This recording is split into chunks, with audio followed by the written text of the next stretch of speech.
The first 3 months of dating are like the honeymoon phase, right? Everything feels exciting. Butterflies, long texts, that this could be it energy.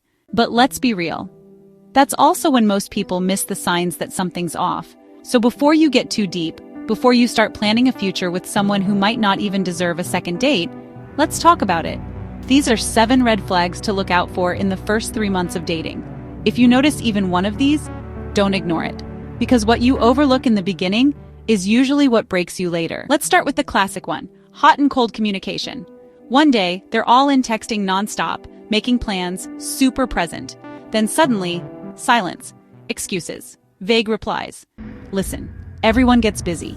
But consistency isn't about texting 24/7. It's about showing up regularly and intentionally. If someone is constantly disappearing and reappearing like it's normal, that's not mystery. That's emotional unavailability in disguise. If all your convos are surface level, like memes, small talk, or flirting, but every time you try to talk about values, goals, or feelings, they shut down, that's a red flag. People who are serious about building something real want to get to know you. They're not scared of depth. And if someone avoids talking about the future altogether, that usually means they don't see one, at least not with you. This one's subtle but dangerous. They say they're serious about you, but they still act single. They promise plans, then cancel. They talk about respect, but cross boundaries. Here's the truth. Consistency is louder than charm. If someone's words sound great, but their behavior keeps letting you down, believe the behavior. Because charm fades, patterns don't. Notice how they talk about their past? If every ex was crazy, every breakup wasn't their fault, or they were always the one who got hurt, be careful. That's not just a story, that's a lack of accountability. How someone talks about their past gives you a preview of how they'll handle problems with you. If they've never been the problem in any relationship, that's the biggest problem of all. Early dating should feel exciting, not like a test.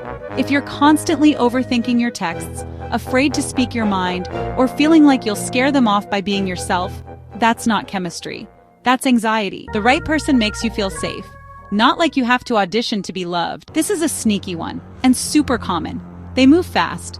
Lots of affection, deep talks, maybe even saying things like, "I've never felt this way before," all within a few weeks. But the moment you start to feel emotionally invested, they pull back. That's called love bombing.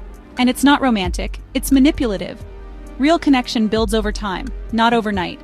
If the pace feels too fast to be real, it probably is. If you're spending more time decoding their behavior than enjoying their company, that's your sign. When someone genuinely likes you, they make it clear. You're not stuck playing detective. You don't have to guess if they're into you. Uncertainty in the beginning is rarely a good sign. It's usually your intuition trying to warn you before your heart gets too involved. Look, dating isn't about being paranoid or nitpicking every little thing, but it is about protecting your peace. Because those first 3 months, they're when people show you who they are, even if they're trying to impress you.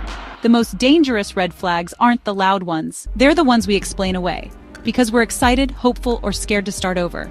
But trust this, the right person won't confuse you. You won't have to chase them, decode them, or shrink yourself to keep them.